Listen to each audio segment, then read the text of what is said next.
ouvindo. Gisele está ouvindo, a Camila já falou oi.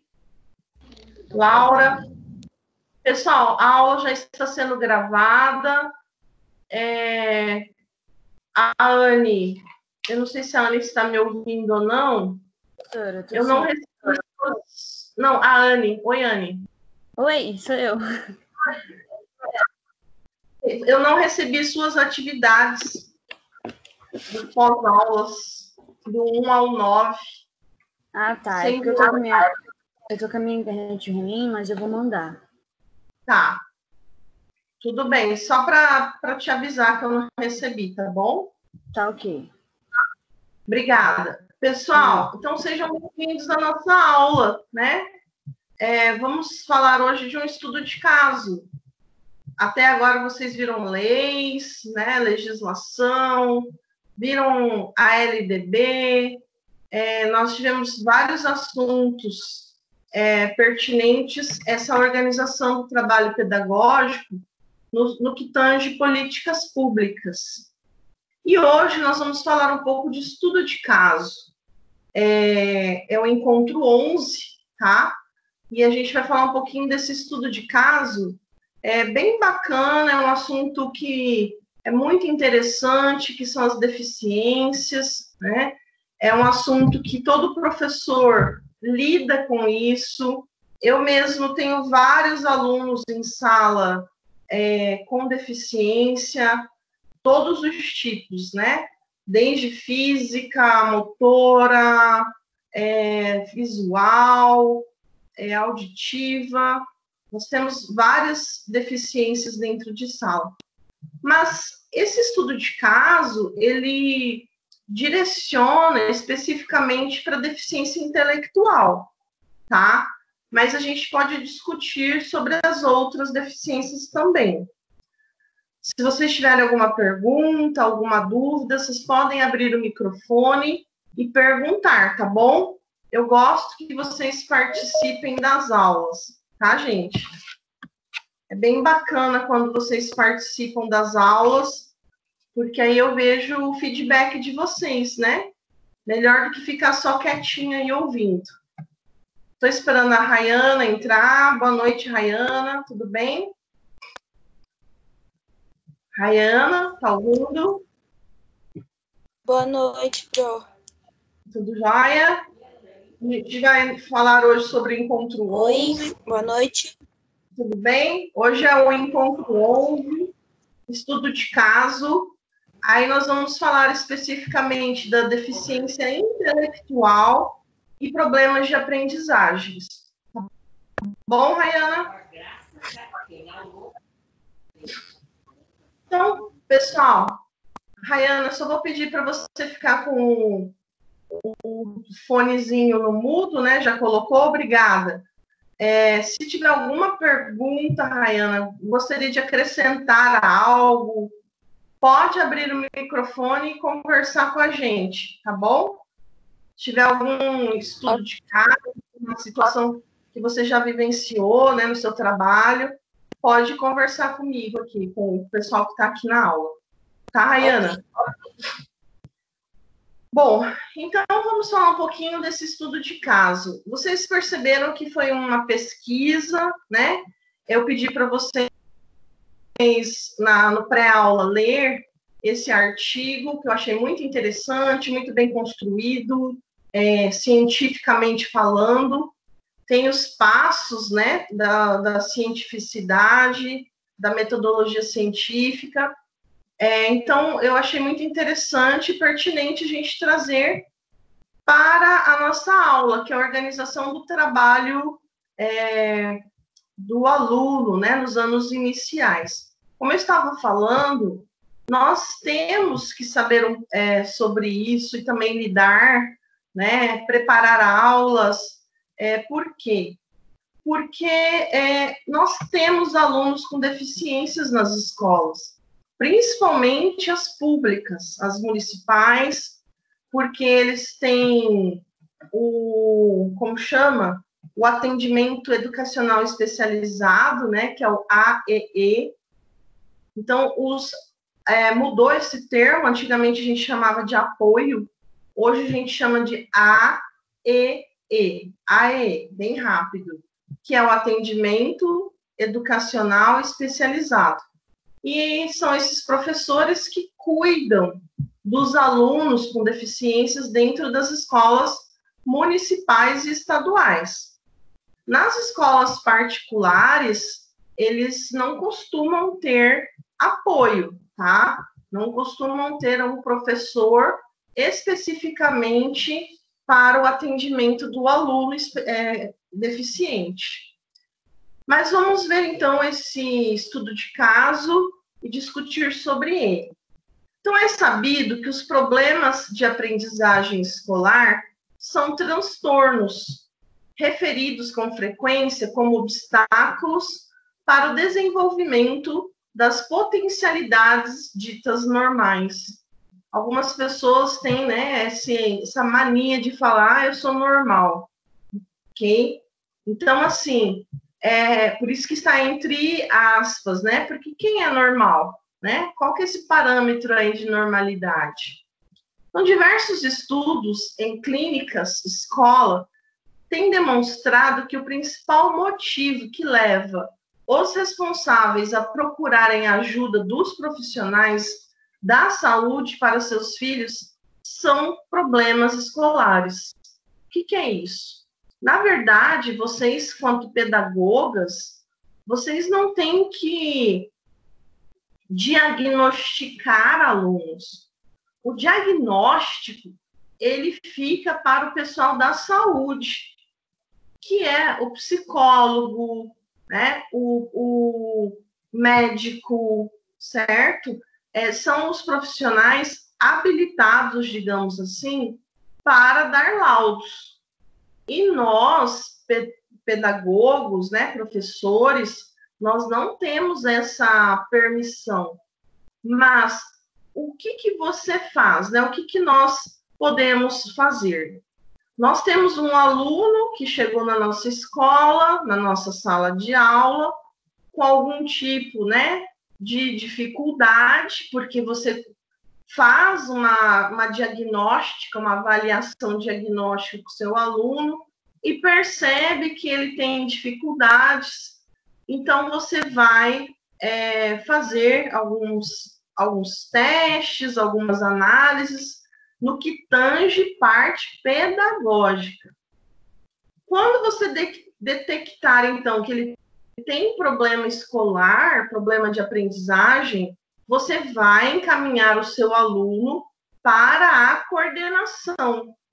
Então, é a coordenação ou a direção que chama os pais, que pede, né, para os pais encaminharem ao psicólogo, a fonoaudióloga, né, ou a um médico. Se esse aluno não tem pai e mãe, digamos assim, presente, chama o conselho tutelar, né, o juizado de menores. Então, é a coordenação que faz esse papel, não é o professor. Então, isso é muito interessante, gente, vocês saberem, porque o professor, qual é o papel do professor? Ministrar suas aulas com excelência, certo? Lógico, você vai observar os seus alunos. Quando você observar e realmente, né, pensar que ele tem alguma desabilidade, digamos assim, você não pode fazer nada. O que você vai fazer? Encaminhar esse aluno para a coordenação. Então, é muito importante que você siga esses passos, porque professor não conversa com pai de aluno, mãe de aluno, tá? Professor conversa com o aluno. E quem é que conversa com os pais? A coordenação pedagógica ou a direção escolar, certo? Então, estes podem variar de mau aproveitamento a problemas de comportamento.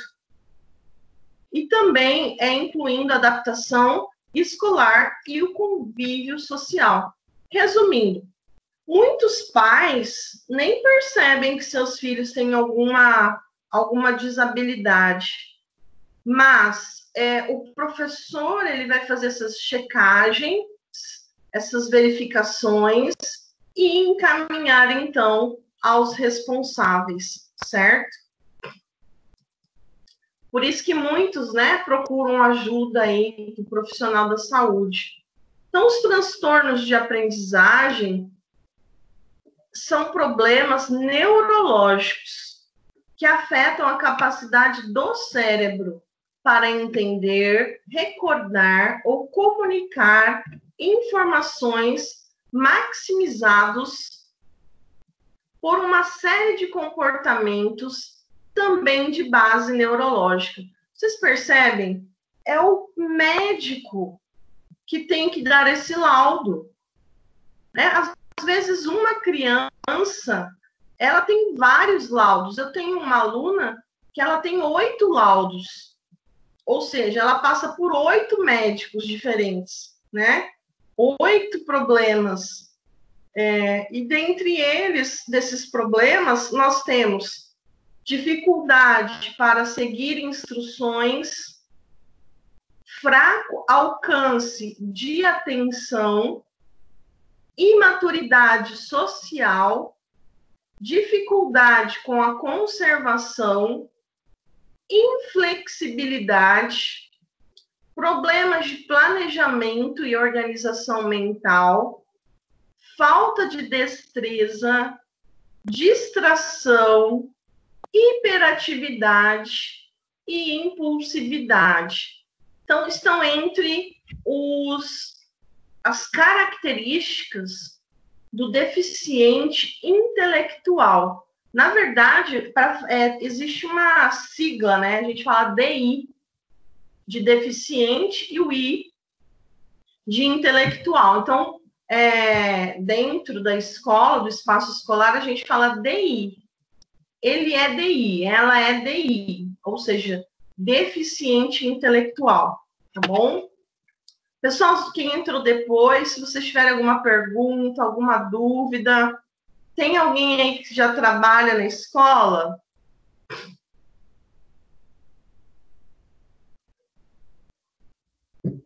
Anne, Eliane, Elina, Graciele, Camila.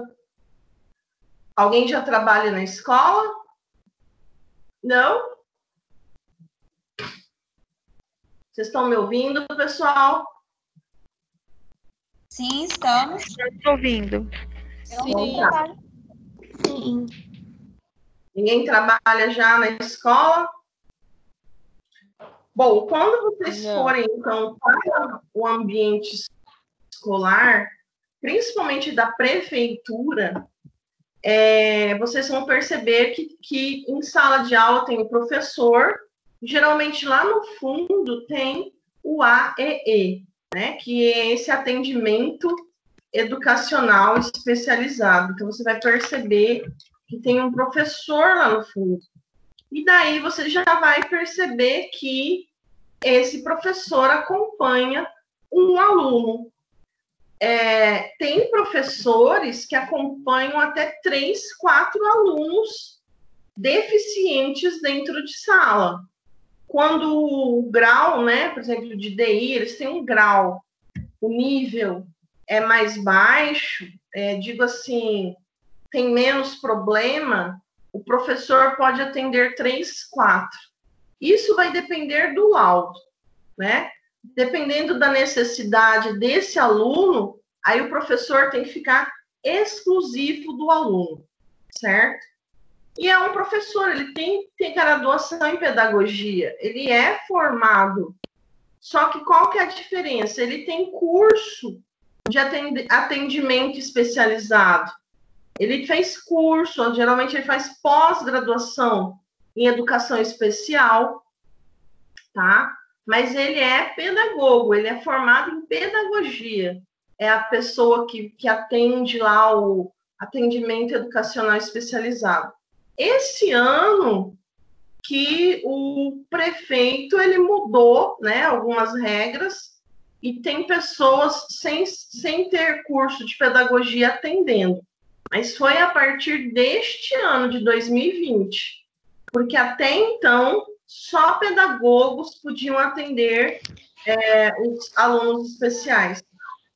Oi, Elina. Professora, esses dias eu peguei uma Uber, uma mulher que ela está trabalhando de Uber. Ela tem 4 diplomas, ela era uma dessas professoras, tem curso superior, ela tem psicopedagogia, tudo, só que daí ela perdeu o emprego dela. Ela perdeu o emprego dela por causa dessa nova forma, né, de outras pessoas atenderem as crianças. Verdade. Mas por quê? Por conta da crise econômica, vocês estão acompanhando aí nos jornais que não precisa ninguém falar, né? Muitas pessoas desempregadas, muitas pessoas perderam os empregos, tiveram redução de salário, e dentro da escola também, né? Como esses últimos aí, digamos aí, últimos 20 anos, só os pedagogos atendiam, com pós em educação especial, e ainda os cursos lá que tinham que fazer.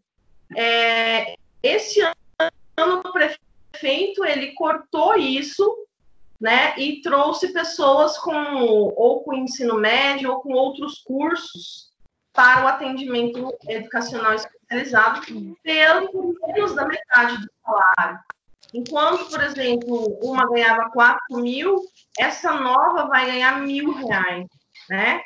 É economia, né, gente? Na verdade, é economia.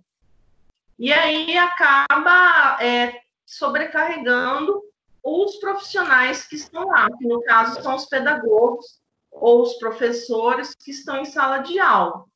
Por isso que essa aula é bem bacana a gente comentar sobre isso, né? É um estudo de caso, quem chegou depois aí. Hoje a gente vai analisar esse estudo de caso de um aluno. Era um artigo que eu pedi para vocês lerem como pré-aula, não sei se vocês leram. Alguém leu? Ninguém leu? Eu li, professora, ficou, acho que o final que eu não li. Mas eu estava lendo antes da aula. Parabéns. É importante que vocês façam o pré-aula, gente. Porque quando vocês entram na aula, vocês entram sabendo, para a gente discutir, né? A aula ficou mais legal do que sem fazer esse pré-aula. Então, vamos lá. Entretanto, nem todos os problemas que afetam os alunos em escola podem ser diagnosticados como transtorno. Os problemas gerais de aprendizagem podem se manifestar de muitas maneiras, comprometendo diversas áreas, inclusive a cognitiva e social. Gente, é sempre mais fácil falar em problemas, não é verdade? Sempre quando o aluno não quer fazer, ou bagunça, ou desrespeita, ou, sei lá, tem alguma outra atitude do que não seja aquela normal, né? Aquela que a gente espera de um aluno dentro de sala, por exemplo, agressividade, ou choro, ou quer dormir. São inúmeros os problemas. A gente passaria aqui até amanhã de manhã citando quais são os problemas dentro de sala. Aliás, com os alunos, né? Mas qual é o papel do professor nisso tudo? É detectar esses problemas, como eu falei no início da aula, detectar, avaliar, né? Tira dúvida, faz uma pergunta, faz uma provinha, e depois encaminhar para a coordenação ou direção. Professor não encaminha para pai e mãe. Professor não conversa com pai e mãe. É função da coordenação, tá bom? Então, quando a gente fala em problemas gerais de aprendizagem, entra a questão social, entra a questão econômica, política, familiar, da gestão da escola, às vezes do professor que não prepara a sua aula, né? O aluno, gente, por mais que seja criança, ele sabe se o professor domina a matéria. Ele sabe se o professor preparou direitinho sua aula. Tô mentindo? Quem tem filho aí, quem tem criança em casa, eles sabem. Então, o professor, ele também tem... Pensa numa pizza. Cada fatia da pizza é um problema geral de aprendizagem.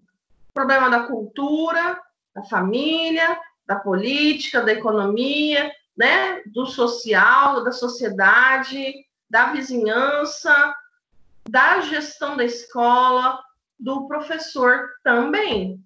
Então, quando a gente procura culpados para que esses problemas acontecem em sala de aula, né? São vários os culpados, tá? É importante que vocês tenham bem claro isso. Não é só o professor. Muitos donos de escolas particulares, eles querem culpar o professor. Mas não, né? Tem vários fatores envolvidos. O econômico é um fator que pesa muito, né? Por exemplo, a criança tem comida em casa, se a criança tem pai e mãe em casa, já começa por aí. Quem que cuida dessa criança? Né? Então, a gente tem que analisar todos os fatores. Às vezes, a gente pensa mal da criança, mas às vezes ela não tem nenhum aparato em casa. Ela não tem nem um pai e uma mãe em casa. Ela é criada pelo tio, pelo vizinho, pelo avô, pela avó, né? Bom, nós temos aqui dois autores, que é o Pellegrini e o Golfetto. Eles propõem uma classificação das dificuldades de aprendizagem. Então, as desordens especificamente escolares. O que é isso? É a bagunça dentro da própria escola. B, as decorrentes do potencial intelectual do aluno. C, decorrentes de um comprometimento da personalidade ainda em evolução, associado a um conflito psíquico.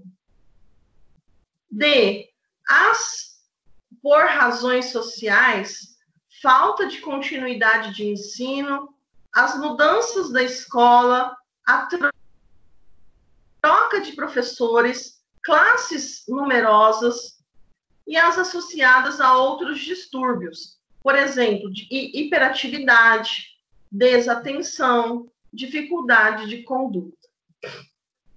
Então, eu gostaria que vocês comentassem um pouquinho sobre essa classificação aí das dificuldades de aprendizagem. Quem gostaria de falar sobre Todos vão falar agora. Nós temos 12 alunas. Vamos dividir aí. Ó, Anne e Bianca. Boa noite, Bianca. Já chegou arrasando aqui, né? Anne e Bianca, podem falar da... Boa noite. Tudo bem? O que vocês sabem sobre essas desordens que acontecem na escola? Eliane e Elina, podem falar da B? Graciele e Camila, da C? Laura e a Laura Sabrina, duas Lauras, da D de dado? Lúcia e Nicole, da E? E Rayana, Góes e Cibele, da D de dado. Vamos lá, pessoal, discutir? Podem abrir o microfone e falar, tá bom? Então, a gente está falando, Bianca, que chegou agora, por último, de classificação das dificuldades da aprendizagem. Quando a gente fala assim, que o aluno ele tem dificuldade de aprender, O que seria essa Anne Bianca? Gostariam de falar?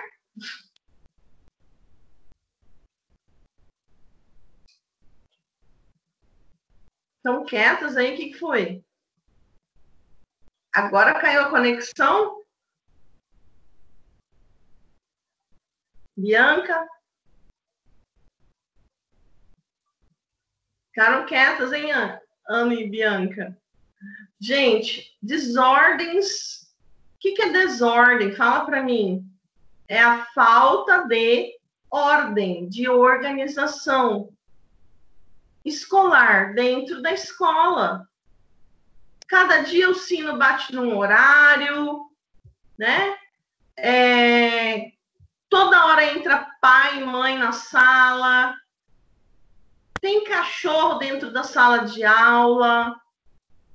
A merenda escolar nunca sai na hora. Não tem material didático. Não tem uniforme.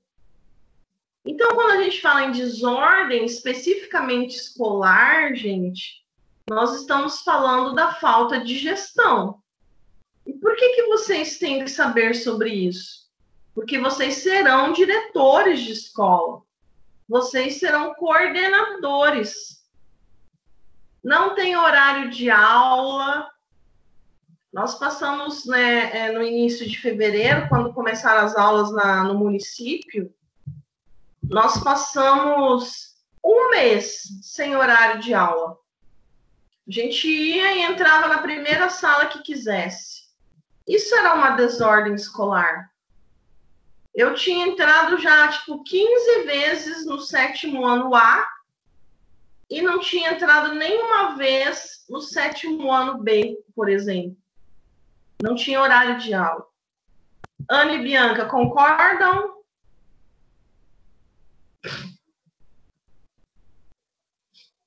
A B, Eliane e Elina, gostariam de falar da B? As decorrentes... Eu tô tentando falar, porque aqui o meu celular tá travando. Ah, tá. Desculpa. Quer falar? O seu era A. Concordo com o que a senhora falou em relação à desordem de pais entrando na escola, essas situações. Que é a desordem da gestão, né, Bianca?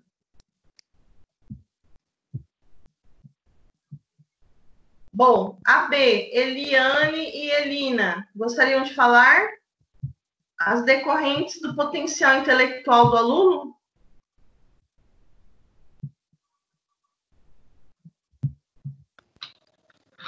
Eliane.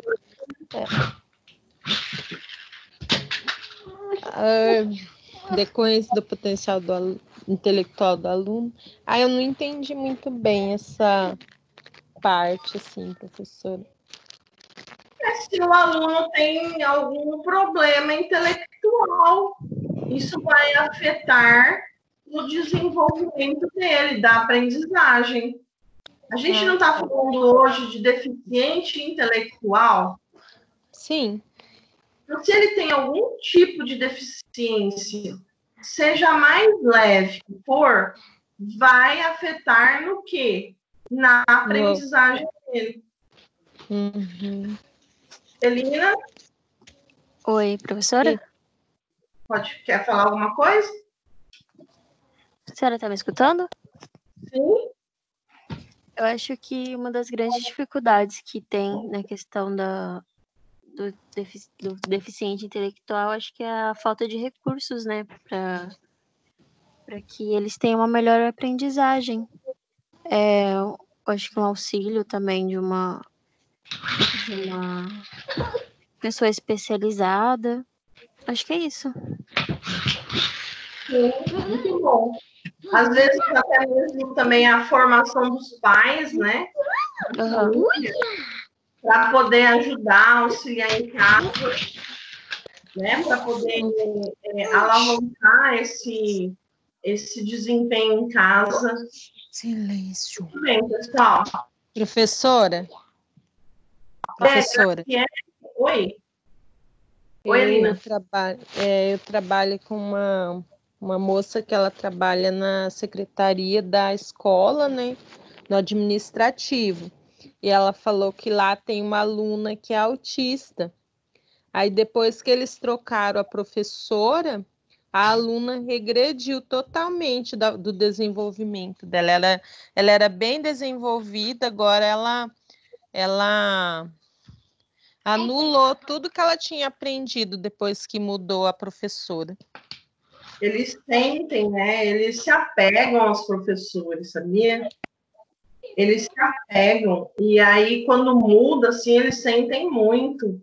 Aí vai demorar meses de conquista para conquistar o aluno de novo. Principalmente o autista, né? Que ele se fecha no mundo dele. Muito bem, Elina. Graciele e Camila, gostariam de participar? Nascer? Graciele e Camila. Professora, na verdade, eu vou falar só nesse assunto. Vou falar simplesmente a razão que eu entendi. Elina, desliga seu fone, por favor. Desculpa. Tá, sem nada. Camila vai falar? Então, professora, só nesse assunto, eu não consigo falar só nesse assunto. Mas eu posso falar o que eu entendi de tudo? Pode, deve. Então, o que eu entendi foi assim, que tudo é uma decorrência, né?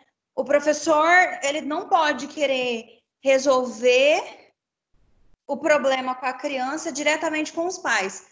Assim que notar o problema, a gente tem que passar para a secretaria, que a secretaria entrará em contato com os pais, e aí os pais procurarão um médico para dar o laudo, certo?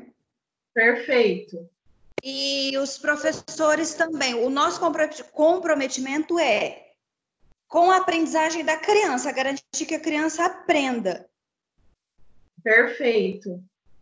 E que isso tem que ter o comprometimento de todos, né? Que nem a escola, ajudar os professores, tendo material, a merenda, e os pais também. Mesmo tendo muitas crianças não tendo recurso, né? Perfeito, Camila, é isso mesmo. Foi bom, mais ou menos. A D? É isso mesmo. D, por razões sociais, que é essa falta de continuidade do ensino, por exemplo, quando vai muito o professor substituto ou o professor falta, o ensino não tem continuidade. O substituto não continua o que o professor estava fazendo ou dando. As mudanças de escola, né, quando o aluno tem que mudar de escola, mudar de bairro, eles mudam muito de bairro por conta do aluguel. A troca de professores e classes numerosas.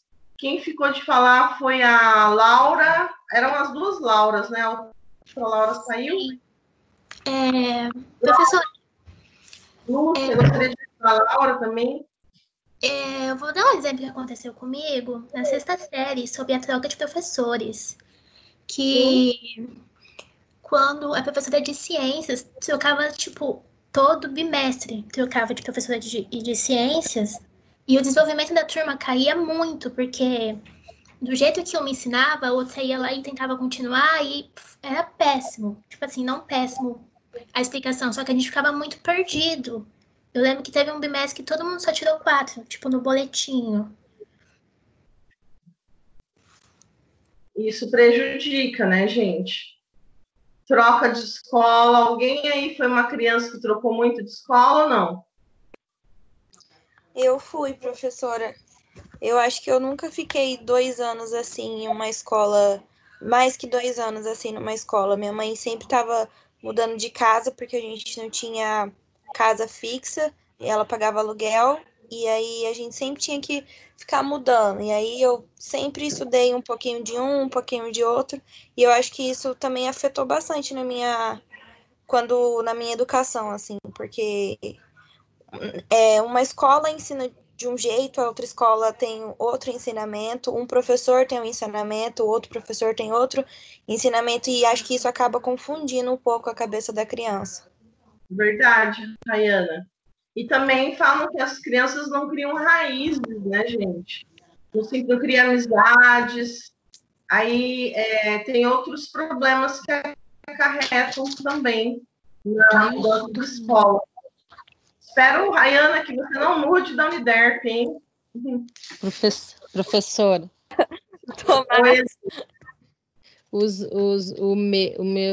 Minhas crianças estudaram desde o prezinho, né? Desde o primeiro ano na mesma escola.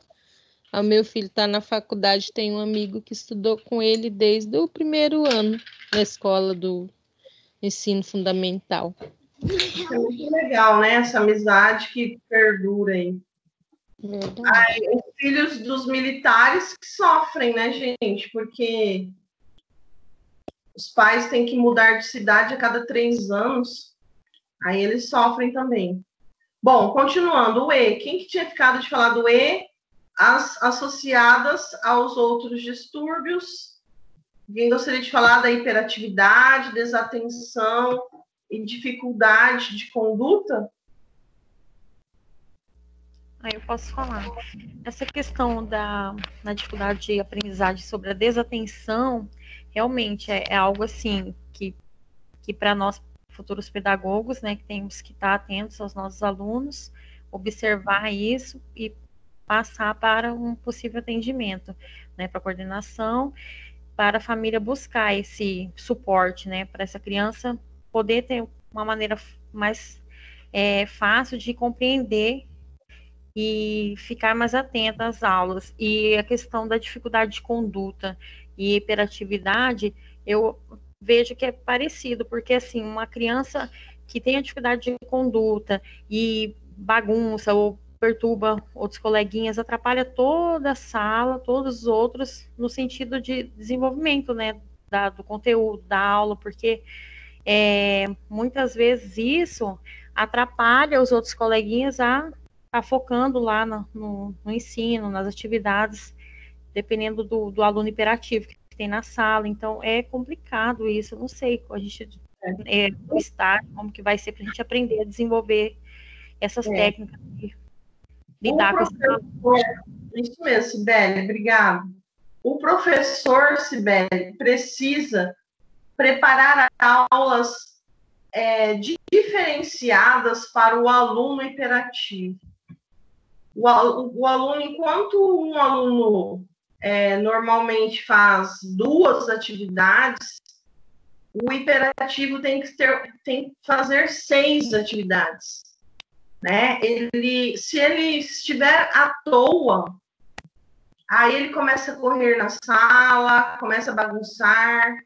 Então, 2 coisas assim que auxiliam muito preparar essas atividades diferenciadas para o aluno e também chamar o aluno para você. Como assim?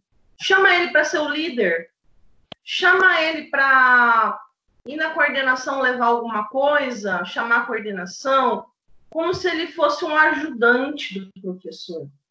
Isso daí tem bastante resultado quando você pega aquele aluno mais difícil e chama ele para você, né? Para ser seu ajudante, seu auxiliar, ou, como eu disse antes, faça atividades extras, diferenciadas para esse aluno, né?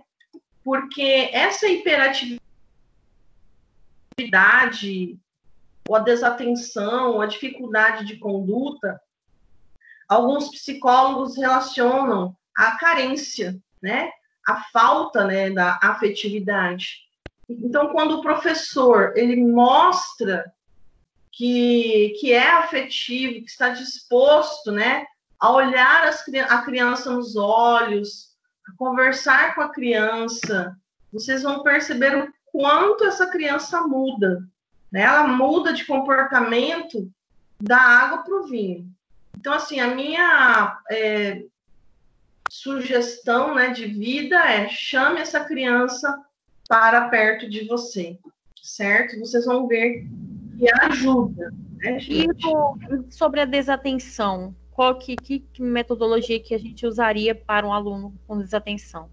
Sentar nas primeiras fileiras, ou perto, sabe a cadeira número 1 de cada fileira, eu reservo para os desatentos. Né? Por exemplo, eu tenho minha mesa, a primeira cadeira, de frente para mim, eu já coloco o pior deles, o mais desatento, com mais dificuldade. Do lado direito, eu já coloco o segundo. Então, eu coloco ali perto do professor os alunos mais desatentos. Por quê? Porque você vai estar de olho, você vai estar mostrando afetividade, vai estar mais em cima. Tem como fazer esse acompanhamento mais individual, né? E sempre conversando com a criança. Não adianta gritar, não adianta brigar, não adianta ser bravo, tá? Se você grita, é bravo, ou sei lá, ameaça, a criança se fecha. Aí ela quer até mesmo sair da sala, dá dor de cabeça, quer ir no banheiro, ela quer sumir dali. Você percebe se você está se exaltando quando a criança começa muito querer ir no banheiro, né? Aí você já começa, você tem que ligar, né, o botãozinho lá de desconfiança, né? Por que está querendo muito ir no banheiro? Então, assim, o ideal é que o professor chame sempre essa criança para perto, né? Nesse sentido de mostre que ele é importante. Porque os professores hoje em dia, principalmente em rede pública, eles não estão nem aí, né? Infelizmente, o professor da rede pública, ele é concursado, ninguém manda ele embora. E aí ele faz o que ele quer. Eu já vi professores dormindo na sala. Eu já vi professores que usam o celular o tempo inteiro na sala. Então, assim, são coisas que acontecem na rede pública. Diferente da privada, né, gente? Na rede privada tem supervisão, coordenação, tem demissão. Pode falar, Eline. Eu achei interessante essas estratégias que a senhora usa com as crianças. A gente vai trocando experiências, né?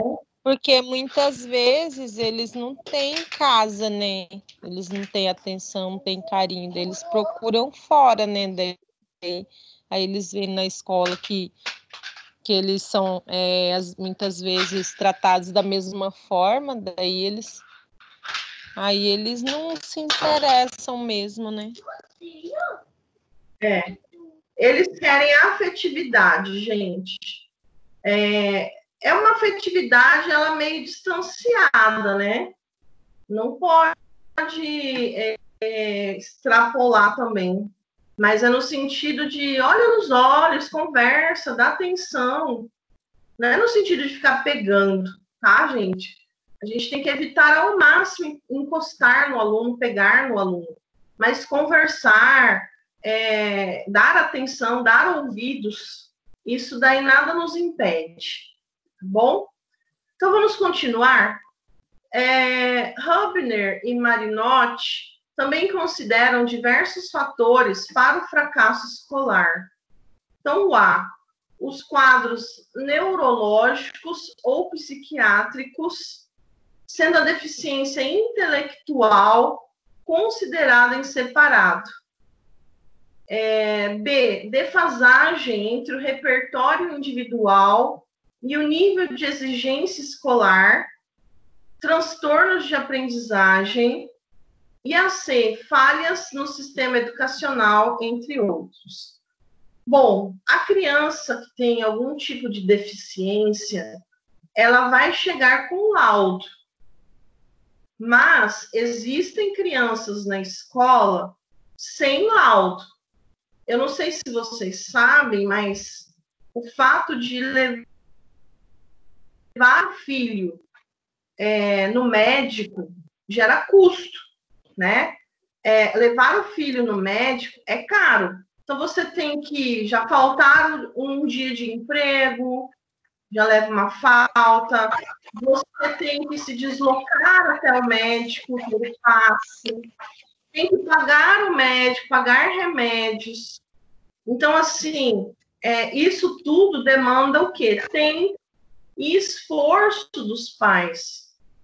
Por isso que nós temos hoje muitas crianças dentro da escola sem laudo, mas o professor percebe que ele tem deficiência.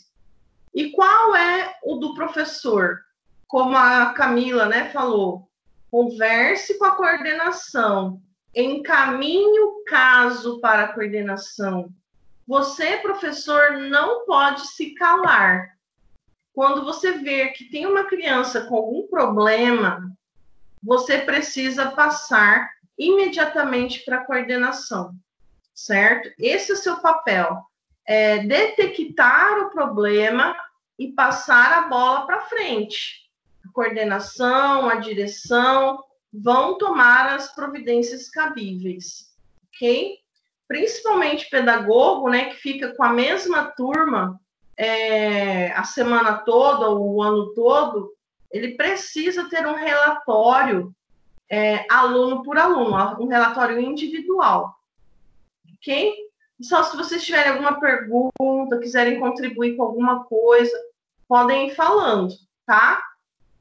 Eu gosto que vocês participem da aula. Então, no conjunto de dificuldades de aprendizagem, incluem-se muitas vezes alunos com deficiências na área cognitiva. A palavra cognitiva significa conhecimento. Então, vocês têm aí alunos, né, com dificuldades ou deficiências cognitivas, de conhecimento mesmo. O que seria isso, deficiência na área cognitiva? Então, por exemplo, o caso, né, que não lembro quem falou que mudava muito de escola. No caso, quando ela muda de escola ou muda de professor, digamos assim, um professor dava mais conteúdo e o outro menos, ou vice-versa. Um professor de uma escola dava pouquinho conteúdo, só enrolava, não dava nada. O outro já puxa, né? Já força a criança, já dá um monte de conteúdo. A criança não vai conseguir acompanhar. Por quê? Porque ela tem deficiência na área cognitiva, ela tem deficiência de conhecimento. Então, o aprendizado dela ficou uma lacuna, certo? Nesse ir e vir. Não é só quando muda, gente, de escola. Por exemplo, quando vai professores substitutos, professores que faltam muito, professores que pegam muito atestado, eles acabam deixando essa lacuna naquela turma. Se nos distúrbios específicos de aprendizagem ocorre a exclusão dos indivíduos com deficiência intelectual, nas dificuldades de aprendizagem acaba se incluindo um subgrupo de alunos com esse decréscimo. Então, Garcia atenta para o seguinte: embora, por definição, as dificuldades de aprendizado não sejam frutos da deficiência intelectual, da ausência de escolarização ou de problemas emocionais, esta questão de exclusão fica matizada, podendo dar-se o caso da concorrência de dificuldades de aprendizagem com outros transtornos de desenvolvimento, da conduta ou da personalidade. Então, assim, por exemplo, a criança que tem problemas familiares, né, os pais quando se separam, né, ou falece alguém dentro da casa, algum problema familiar. Vocês precisam perceber que eles levam isso para a escola. De repente, a criança que era alegre fica triste, a criança que era até mesmo triste fica muito alegre. Você precisa observar o padrão de comportamento do seu aluno, né? E essa que eles falam de ausência de escolarização é quando ou a criança falta muito. Quando a criança falta muito, gente, hoje eu amanheci com dor de cabeça, não vou. Hoje dói meu dedinho, não vou. Hoje tem festa, não vou. Hoje eu não quero ir, não vou.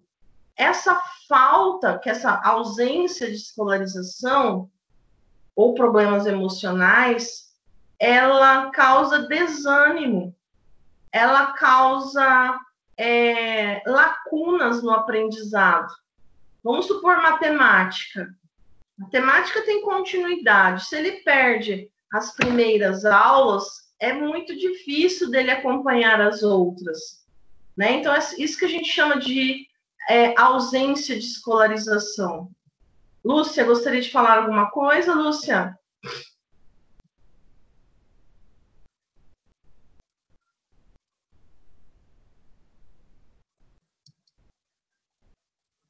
Bom, continuando. Gente, se vocês quiserem falar alguma coisa, só abre o microfone e falar, tá bom? Ao avaliar o aluno com suspeita de dificuldades de aprendizagem, é essencial efetuar uma avaliação cognitiva. Então, essa inclusão justifica-se, pois o insucesso em aprender, embora seja multideterminado, pode estar vinculado a dificuldades na área cognitiva do aluno, identificadas no modo como o aluno busca, armazena, processa e utiliza as informações para resolver questões e problemas relativos à sua aprendizagem, certo? Então, nós precisamos avaliar o aluno em um todo. Não é só se o aluno sabe ler e escrever, mas é o comportamento, é o capricho, é a forma que lancha, né? A forma que se veste, a forma que se porta na cadeira, como ele pega esse material escolar. Então, você precisa avaliar o aluno de um todo, né? Se está limpo, se está sujo, se tem mochila, se não tem, né? Se é limpinho, é relaxado.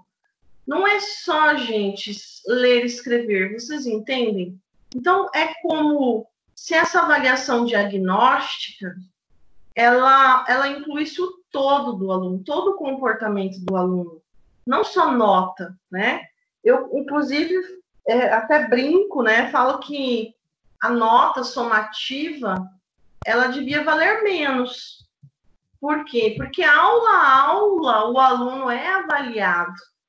Ele é avaliado aula a aula. E, na verdade, ele precisa ser avaliado à aula. Você precisa fazer, né, um caderno de anotação, fazer suas observações, para ver se o aluno participa, se ele vem, se ele não é faltoso, certo? E os pais? Né? Os pais são presentes? Tem pai? Né? Tem mãe?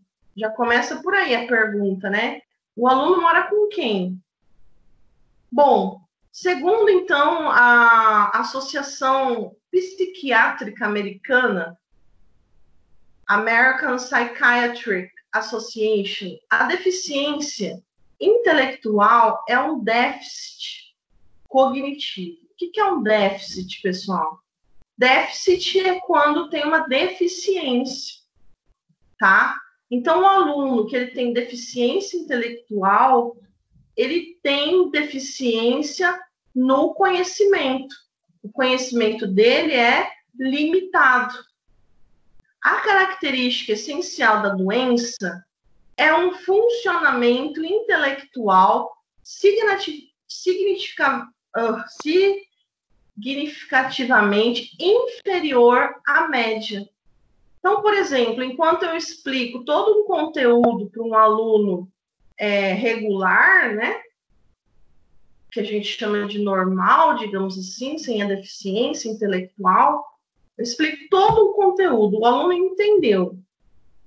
Aí, aquele aluno que tem deficiência intelectual, ele entende lá 5%, 1%, né? Ele entende menos. Então, ele tem uma capacidade de armazenamento de memória bem inferior à média dos alunos, acompanhado de limitações significativas no funcionamento adaptativo em pelo menos 2 das seguintes áreas de habilidades: comunicação, autocuidados,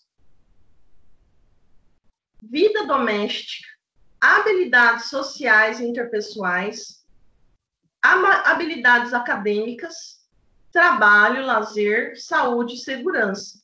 Então, você vê que ele precisa ter pelo menos 2 dessas áreas, né? Ou ele é bom, por exemplo, na vida doméstica e nos autocuidados, ou ele é bom no trabalho, né? Ou no lazer, em 2 coisas. E o início desse acompanhamento deve ser antes dos 18 anos. Então, só para vocês entenderem, o trabalho do pedagogo, da pedagoga, ele é de extrema importância, porque é o pedagogo que vai encaminhar essa criança para o futuro. Então, é muito importante que você tenha um olhar atento ao comportamento da criança desde cedo, né? Desde lá do berçário, do pré-1, do pré-2, como a Elina falou, né? O filho dela estudou a vida inteira numa escola. As pessoas têm que conhecer, né, os alunos, principalmente quando estuda vários anos naquela escola. Eu me lembro até hoje, um aluno, não vou falar o nome da escola, mas ele estudou lá, tipo assim, do prézinho até o ensino médio. Quando chegou no ensino médio, ele tirou, tipo, nota 1 na redação do Enem. Aí a professora foi criticar o aluno, falou, mas como que você tirou 1 na redação do Enem? Ele falou assim, ele respondeu para a professora, eu sou fruto da escola. Eu sou fruto da escola. Como assim, gente? Ele estudou lá a vida inteira. Se ele estudou lá a vida inteira, e se a escola realmente fosse, né, boa, ele tinha o quê? Ido bem na redação e não tirado nota baixa, de média, ok? Então, a gente tem que observar esse aluno e sempre passar a bola para a coordenação, tá?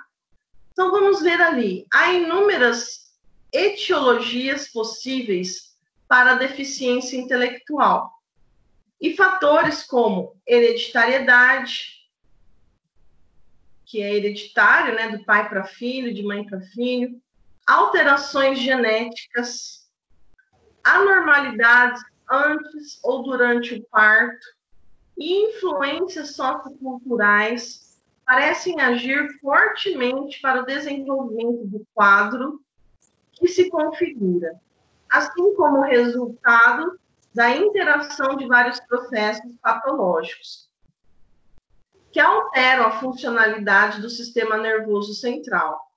O que a gente vê aqui? Que a genética também influencia. Quem está com o fone aberto, gostaria de falar?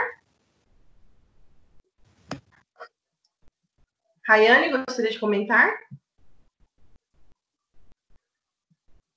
Não? Então, a genética... Tá ótimo. A genética também influencia.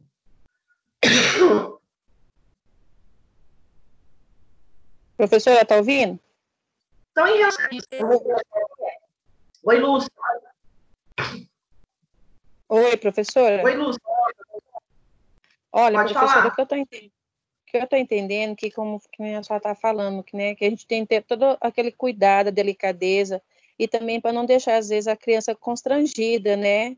E onde que a senhora está falando que a gente tem que estar atenta em tudo, que nem agora acabou de falar sobre a genética, né? que já às vezes vem a influência, já vem de casa também, as dificuldades, né? Então, onde cabe a gente, como educadoras, né, que estão entrando agora nessa área, ficar mais assim, atento nas habilidades deles, né, como o agir dele, que nem a gente está comentando, falando, né, e dar toda atenção, que é onde a gente acaba descobrindo, às vezes, né, a dificuldade dele, que às vezes a dificuldade não é só na genética, tem outras, né, às vezes, que nem a senhora acabou de falar, da professora ou em casa, a pessoa está muito assim, coagida, repreendida, né, conforme expressam as crianças, né, que eu trabalho numa escola que eu vejo muito adolescente, sabe, então eu fico pensando, como que foi em casa, mais como fala, na idade iniciais deles, né, porque hoje os adolescentes não estão muito produtivos, por quê? A gente está comentando aqui, por causa do quê? Do próprio acompanhamento, né, que às vezes o professor, por não ser atento, não levar o problema para a coordenação, aonde os jovens não estão sendo produtivos, né? Isso também está afetando muito, entendeu, professor? Isso que eu estou entendendo. O que você acha? Tá certo? Tá certinho, Lúcia. Parabéns.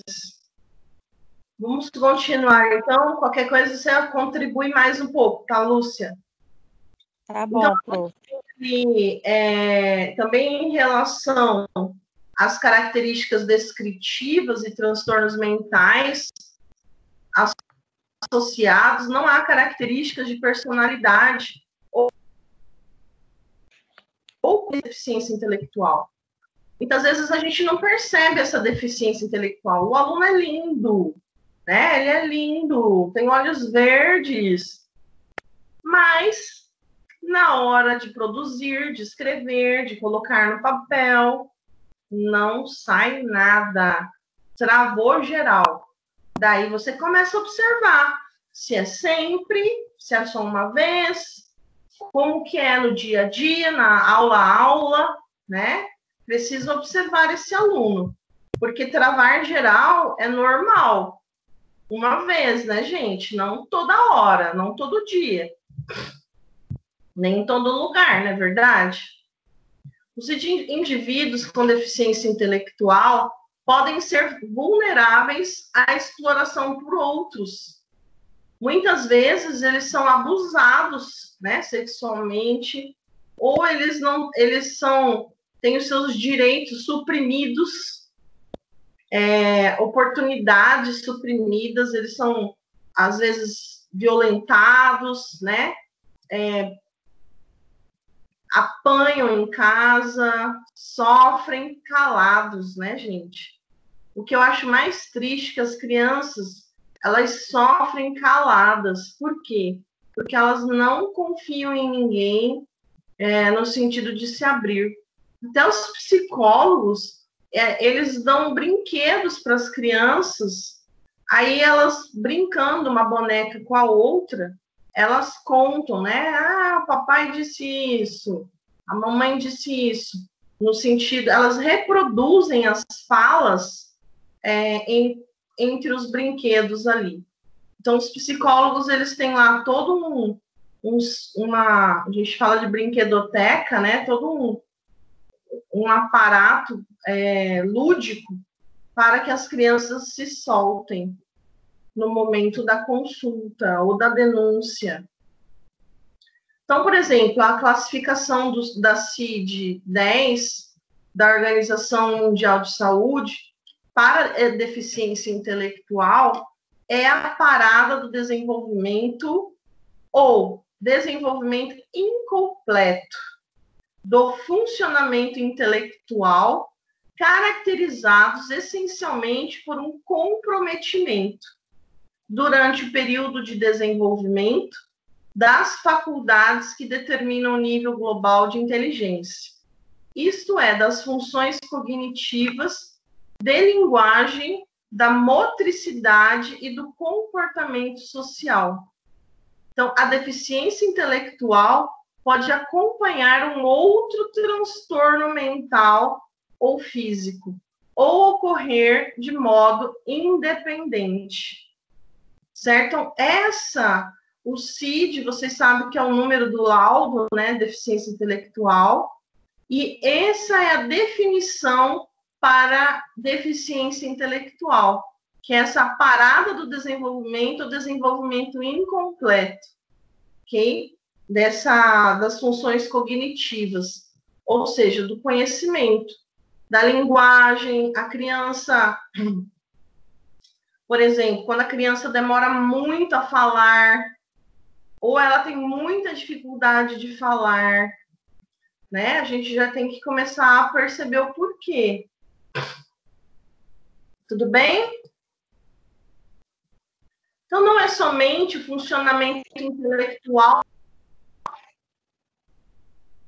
muito bem, dado por resultado. Oi, Lúcia.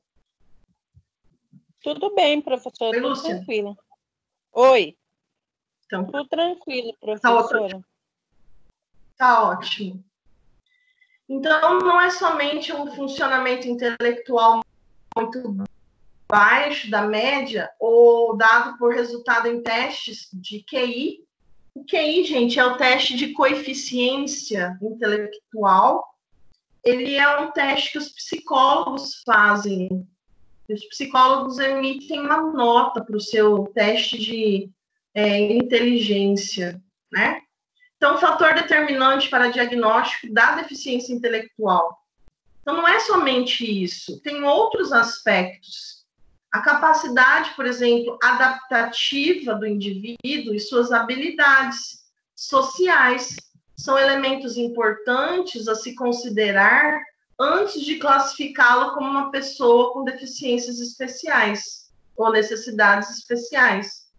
Dessa forma, também, a Associação Americana de Deficiência Mental conceitua a deficiência intelectual. Vamos ver o conceito. Muitas vezes, a hipótese de deficiência intelectual só é pensada quando o ingresso na escola, haja vista que muitas das habilidades nas quais a pessoa com necessidades especiais tem mau desempenho, só são requeridas no ambiente escolar. Por quê, gente?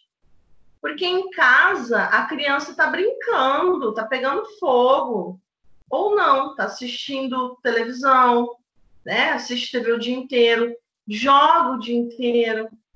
Então, assim, em casa não requer certas habilidades do que na escola. Então, por vezes, inclusive, são dificuldades de relacionamento e ou aprendizagem que evocam a suspeita de uma patologia subjacente. A criança muito quieta, que não conversa com ninguém, não se relaciona, pode ir atrás que tem alguma coisa ali. Ou é abuso sexual, né? Ou é abuso, ou é violência, ou é algum tipo de deficiência. Então, de acordo com o Ruther, existe uma fase sensível à influência do ambiente no desenvolvimento cognitivo situada no período pré-escolar. Olha aí, gente, olha a importância do pedagogo.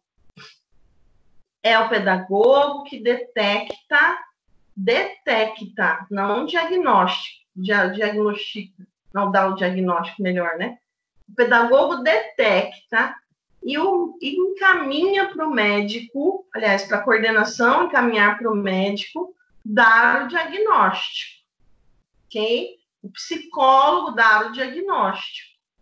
O psiquiatra, né? Alguém da área da saúde dá o diagnóstico, ok? Então, qual que é o papel principal do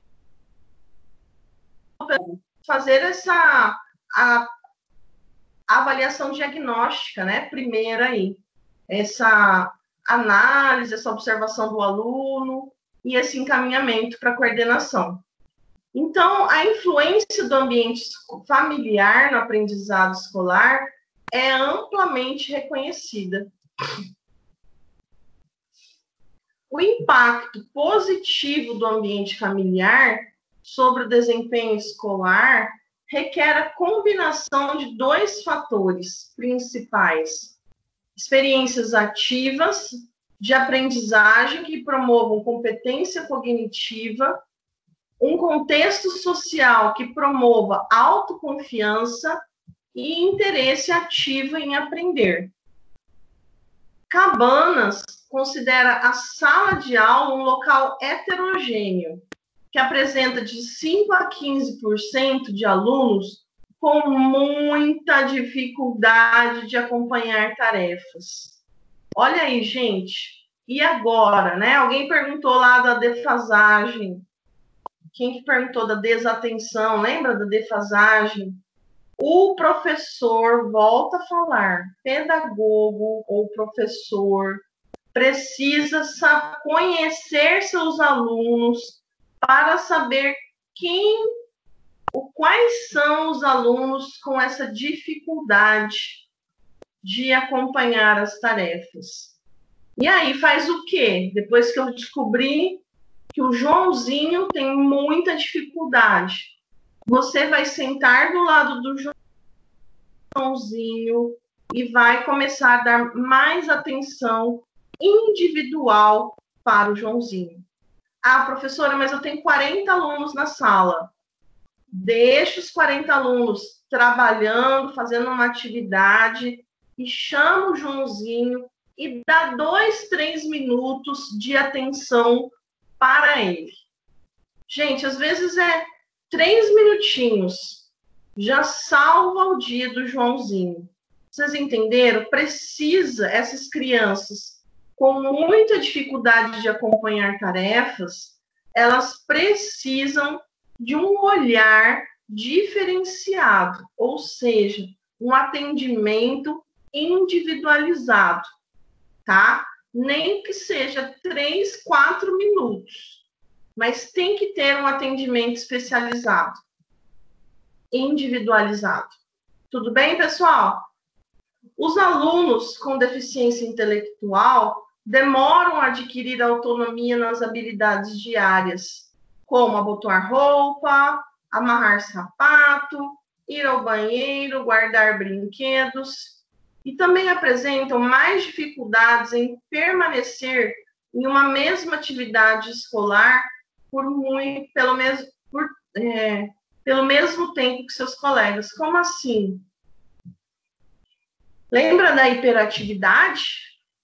Eles se cansam, gente. Eles não aguentam esse batidão, né? Precisa mudar, precisa, digamos assim, a cada 10, 15 minutos, fazer uma coisa diferente, tá? Ou, se ele tiver o apoio, né, que é o professor auxiliar, o professor auxiliar faz uma atividade diferenciada com ele, certo?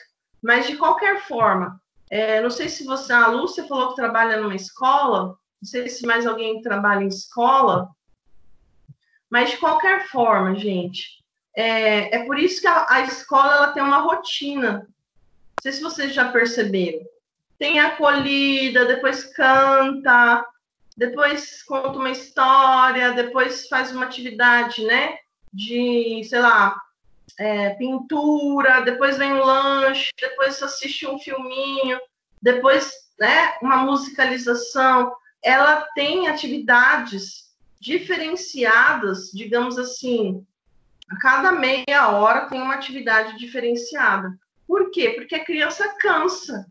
Ela cansa, né? E não quer parar mais quieta. E quem tem algum tipo de déficit de atenção se insere aí no deficiente intelectual, né? Ok, pessoal? Alguém gostaria de falar alguma coisa? Então, necessitam, inclusive, de um currículo mais apropriado às suas habilidades e possibilidades. Nesse caso específico, tarefas que visem desenvolver a linguagem receptiva e expressiva. O que está falando aqui? Desenvolva atividades diferenciadas para o aluno com déficit de atenção, para o aluno hiperativo, para o aluno desatento, né? O aluno que não consegue acompanhar a aula. Por meio deste estudo de caso, visei descrever as características e manifestações da deficiência intelectual e de alterações de desenvolvimento que possam estar associadas. A observação do aluno em seu ambiente natural permitiu fazer anotações de campo sobre o seu comportamento, visando correlacioná-las às informações colhidas com os testes e entrevistas. Isso aqui, gente, é o método de pesquisa, tá? Que é essa anotação de campo, informações colhidas, né? Entrevistas. Então, conforme a classificação da psiquiatria americana para deficiência intelectual, Luiz Carlos é o nome da criança que a gente está analisando, que é o estudo de caso, se enquadra em todos os critérios, apresentando um funcionamento intelectual inferior à média e limitações com algumas habilidades. Por exemplo, tem limitação na comunicação, nas habilidades sociais, interpessoais, uso de recursos comunitários e habilidades acadêmicas. O excesso de habilidades comunicativas pode predispor comportamentos disruptivos. O que é isso? Sai fora, deteriorando o seu relacionamento, principalmente com seus pares. É agressivo e inquieto. Gente, eu vejo assim, por vocês que são adultos, né? Se o professor dá muita atividade, o que o aluno faz? Quem responde? Ninguém responde? Sibeli, tá aí? Lúcia? Laura, Camila, Graciele, Elina, Eliane, Bianca. Vocês estão me ouvindo? Vou empurrando com a barriga, até tem muita dificuldade de concentração para sentar e fazer algo, né? Eu achei o máximo uma aluna de outra turma, não é dessa daí não, que tirou nota baixa, uma aluna já, acho que até formanda, tirou nota baixa na prova. Aí eu perguntei, mas como que você tirou nota baixa na prova? Ela respondeu, eu estava com muita preguiça de pensar, muita preguiça de escrever, né? A quarentena está me deixando preguiçosa. Né? Eu achei engraçada a resposta que ela deu, porque assumiu, né, que ela que estava com preguiça. Bom, gente, o que acontece? Para a criança com algum tipo de deficiência, muita atividade já cria aí uma quebra no relacionamento, né, na vontade, no desejo de continuar. E imagina também, né, para a pessoa que a gente chama de normal. Quando tem muita atividade, também tem esse desinteresse, certo? Quando a gente chama muito o aluno não gosta de se expor, o aluno é muito tímido. Então, a gente também tem que ter esse cuidado aí com o aluno, certo? Só quero dizer para quem está entrando agora, né, tem a Bianca, primeira aula da Bianca, primeira aula da Lúcia comigo. As aulas foram dadas semana a semana. Na verdade, nós estamos desde fevereiro, né? Fevereiro, março, abril, maio. Então, nós tivemos semanalmente um encontro, um texto, digamos assim, um slide, né? Semanalmente a gente teve uma conversa diferente da outra. Aí, por exemplo, as meninas que entraram agora, eu disparei no e-mail já 11 encontros. Acaba ficando muito, né? Acaba ficando pesado. Mas é só para explicar que isso foi feito semanalmente, tá, gente? Passo a passo. Aí quem deixa acumular, né? Quem falou no início da aula, deixei acumular. Quem deixa acumular, daí fica com muita coisa mesmo, né? Que é esse excesso aí de atividades. Espero que vocês não desanimem, hein, pessoal? No final vai dar tudo certo. Não é verdade? No final dá tudo certo.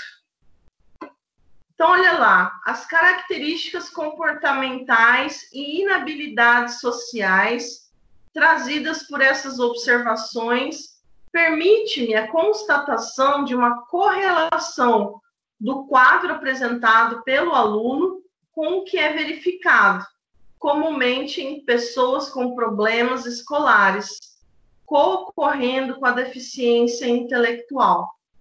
Então, segundo Smith e Strick, pessoas com dificuldades de aprendizagem pode ter uma ampla variedade de problemas comportamentais. Aí a criança, gente, ela fica hiperativa, sabe por quê? Porque ela está com dificuldade, e aí ela começa a ficar nervosa, né? A ter alteração no comportamento. Por quê?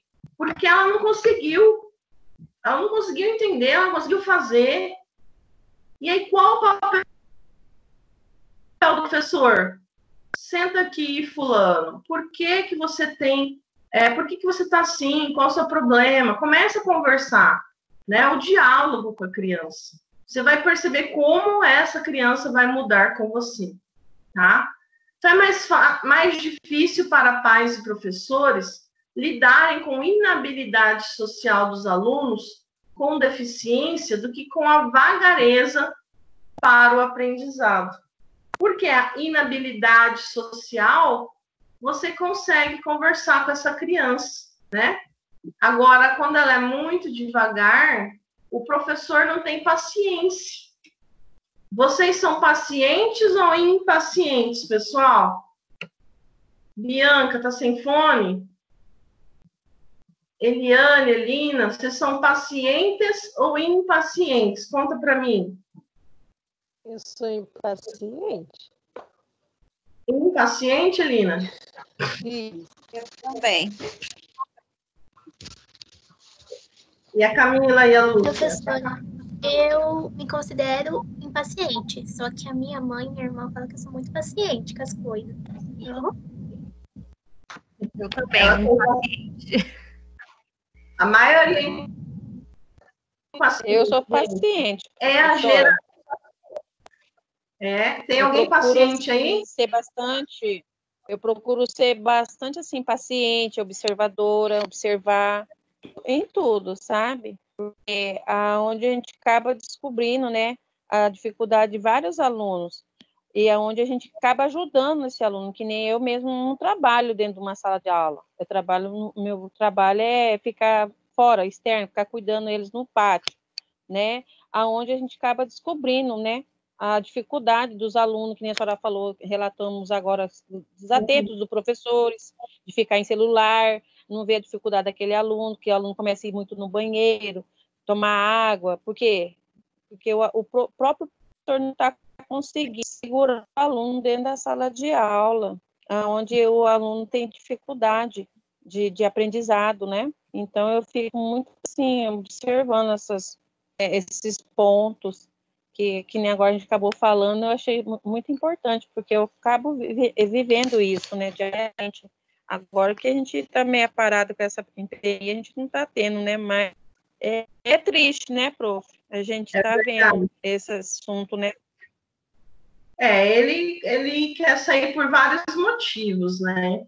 Ou a aula tá chata, ou o professor não está trabalhando direito, ou ele não está entendendo, ou ele tem dificuldade, né? Falta uma atençãozinha maior para o aluno, ou ele quer ir namorar, né? Ou ele quer ir fazer coisa errada lá fora. Então, assim, são inúmeros os motivos. Não dá para julgar um motivo, tá, gente? Não dá mesmo. Bom, obrigada. São várias situações. Verdade. Bom, então esta formação envolve a capacitação do indivíduo de realizar-se em si mesmo e participar plenamente da sua comunidade, dentro de suas limitações e capacidades. A criança ela tem que ter um senso de pertencimento, né? Ela pertence àquela escola, ela pertence àquela turma, àquela família que é a comunidade escolar. Quanto mais a escola atende alunos com dificuldades, mais importante é o seu papel de promover o desenvolvimento dos mesmos, pois, como neste caso específico, as questões que levam o aluno a apresentar dificuldades na escola já estava presente muito antes de seu ingresso nessa escola, com aquilo que a gente falou no início. Ele já tinha dificuldade em casa, só que como ali isso é brincadeira, não é nada sério, ninguém percebeu. E aí ele chega na escola, ele traz essa dificuldade. Aí é o profissional, né, no caso o pedagogo, profissional, capacitado, que vai dar esse pontapé inicial aí. Então, a ideia não é diminuir os objetivos escolares, tanto formativos quanto instrucionais, mas ser flexível o suficiente para adaptá-los às necessidades de seus alunos, justamente por ele se apresentar com menor condição de acompanhar as atividades didáticas que a escola deve primar por qualidade, pois, provavelmente, ela será uma das poucas instituições sociais a receber e colaborar com o desenvolvimento deste aluno. Olha o seu papel aí, receber esse aluno e colaborar com o seu desenvolvimento, com a sua aprendizagem. O professor se encontra em grande dificuldade, pois atender às necessidades específicas de seus alunos demanda mais tempo por aluno que lhe é permitido ter. As escolas municipais de educação contam com 35 ou mais alunos matriculados. Luiz Carlos, além de não conseguir acompanhar as atividades da classe, atrapalham com seu comportamento, né? Eu tenho alunos com deficiência mental, até mesmo deficiência intelectual, eles gritam na sala, eles são agressivos, eles ficam batendo palma, né? Tudo que você fala, ele bate palma. Então, assim, eles atrapalham muitas vezes. E aí o professor, né? Muita calma, conversar, explicar 1000 vezes se for necessário. Por isso, gente, que essa é uma... Eu sei que eu perguntei para vocês sobre paciência agorinha, mas a profissão professor, profissional da educação, requer que a gente tenha uma paciência gigantesca, tá? Não é nem enorme, é o maior que tiver, né? Tem que ter uma paciência gigantesca. Por quê? Porque existem alunos e alunos. Existem alunos que entendem muito rápido e existem alunos que você tem que explicar 3, 4, 5 vezes a mesma coisa para ele começar a entender. Então, assim, isso requer paciência.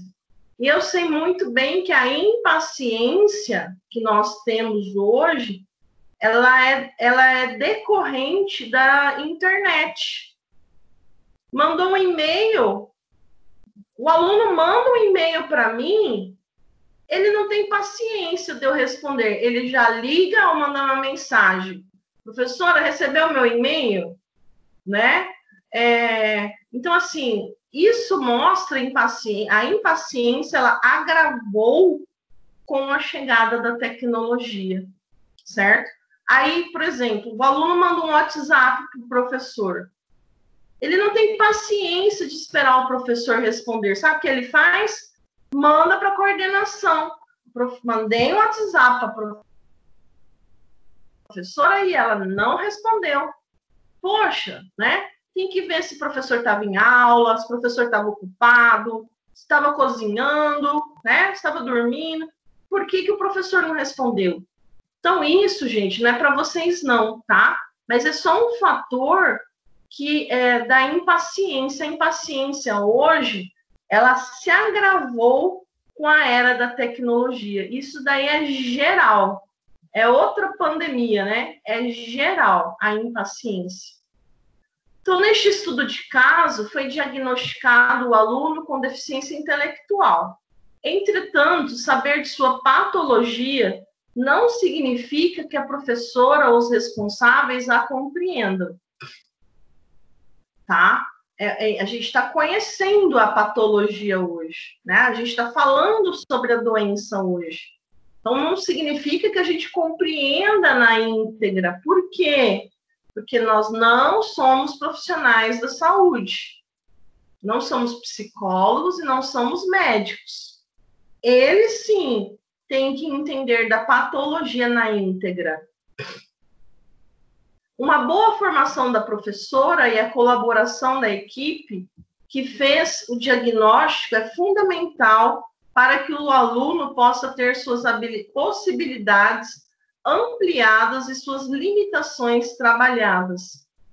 Por isso, inclusão é um fator motivante para a professora se aperfeiçoar e procurar novas alternativas de educação, poderão contribuir para a melhora da qualidade de ensino ministrado a todos os alunos da educação especial. Então, por exemplo, é muito bom saber que nós precisamos preparar atividades diferenciadas para eles. Nós precisamos dar um norte, passar o nosso plano de aula para o professor auxiliar, ou como a gente chama hoje de atendimento educacional especializado, ou o apoio, tem vários nomes, né? Nós precisamos ajudar esse apoio, esse professor, passando atividades, passando nosso plano de aula, passando o livro para o apoio auxiliar. Agora, se não tiver apoio em sala, daí é com você. Você precisa fazer atividades diferenciadas para o seu aluno, certo? E para os alunos com problemas, se mostra um desafio positivo para desenvolver suas habilidades sociais, cognitivas e artísticas. Esta é uma tarefa árdua demais para a professora cumprir sozinha. Portanto, ela necessita de apoio da escola e da comunidade. Faz-se necessária a colaboração de diversos serviços públicos, educacionais, sociais, saúde, para que juntos possam fornecer o apoio necessário para o desenvolvimento integral do aluno. E como eu falei para vocês, o coordenador, ele encaminha para o conselho tutelar, para a polícia, para os pais, para o psicólogo, né? Ele encaminha, o coordenador que vai, então, bater o martelo. Você começa, né, detectando o problema, e o coordenador fecha e encaminha. A partir da avaliação realizada com o aluno Luiz Carlos, a autora, né, da matéria que a gente está discutindo, pôde copiar dados referentes ao desenvolvimento psicomotor da linguagem e de aspectos sociocomportamentais, com base nas avaliações e na literatura revista. Foi possível levantar a hipótese de deficiência intelectual leve, tanto em relação à deficiência intelectual quanto às dificuldades de aprendizagem. O diagnóstico precoce é fundamental, tá aí a importância do pedagogo, principalmente se este se der antes mesmo da alfabetização formal. Dessa forma, é possível traçar um plano educativo que favoreça o desenvolvimento de habilidades necessárias a uma boa inserção escolar e social. Alguém gostaria de comentar? Tudo bem?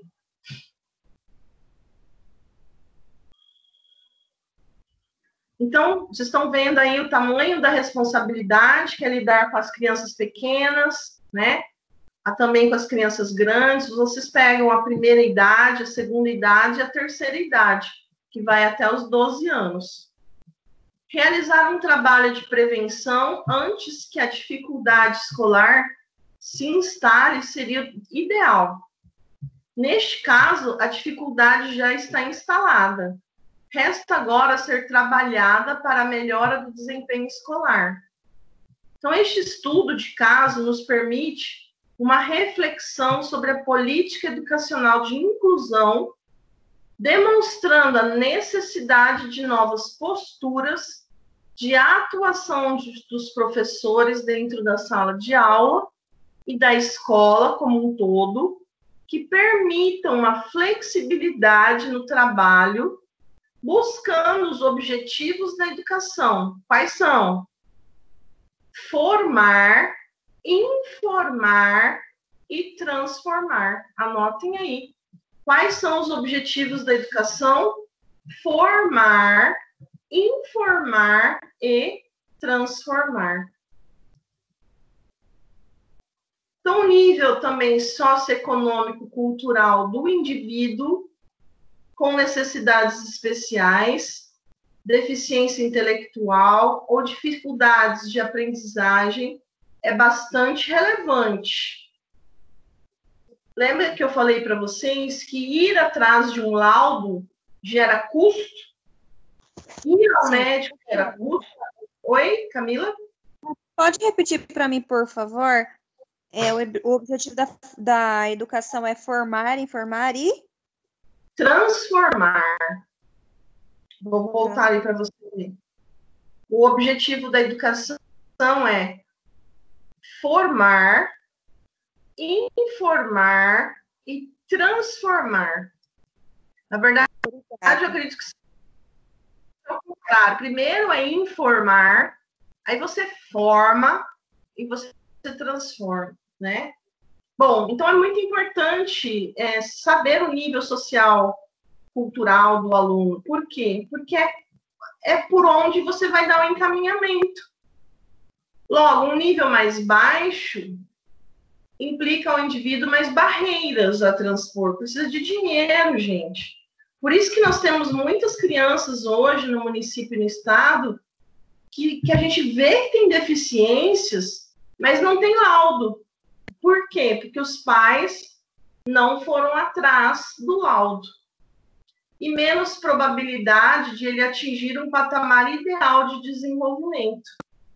Entretanto, cabe a você, dedicado, profissional, a habilitação desses indivíduos acreditar na ilimitada capacidade de superação do ser humano, promovendo ao máximo de adaptação e alternativas à vida em sociedade.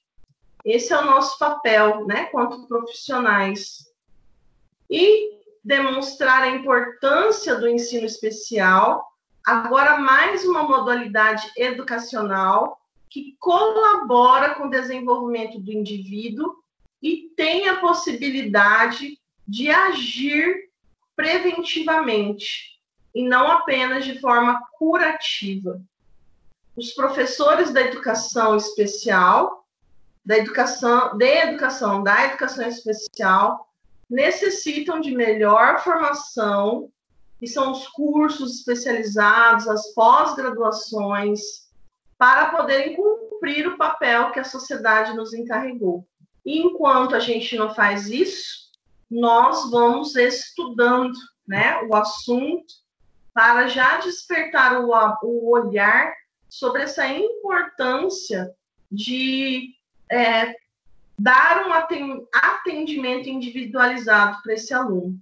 Pessoal, terminamos hoje, né, nós em cima do horário aí. Gostaria de saber se vocês têm alguma pergunta, alguma dúvida.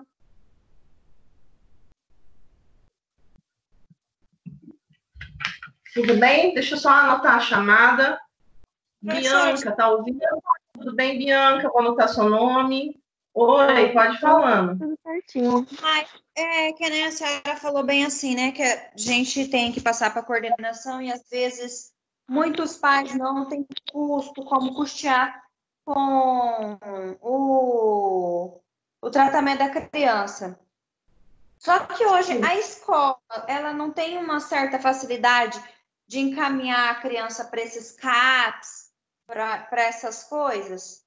Então, por isso que é importante saber o nível social, econômico da criança. Por quê? Porque aí é o encaminhamento que você vai dar, né? Por exemplo, se a criança tem Unimed ou se ela tem o SUS, né? Se ela tem dinheiro ou se ela não tem. Então, tudo isso é um encaminhamento. Mas, para quem não tem dinheiro, existem vários centros, né, de apoio. Nós temos aí vários CRAS, quase um em cada bairro. Nós temos vários atendimentos especializados para as crianças. Então, elas têm esse apoio aí, sim. E a escola encaminhando é mais fácil, porque já pula, né, uma fila aí quando a escola encaminha. Na verdade, professora, eu estou sofrendo com o meu filho de 7 anos. Ele, o ano passado, a coordenação me chamou porque ele estava direto com dor de cabeça.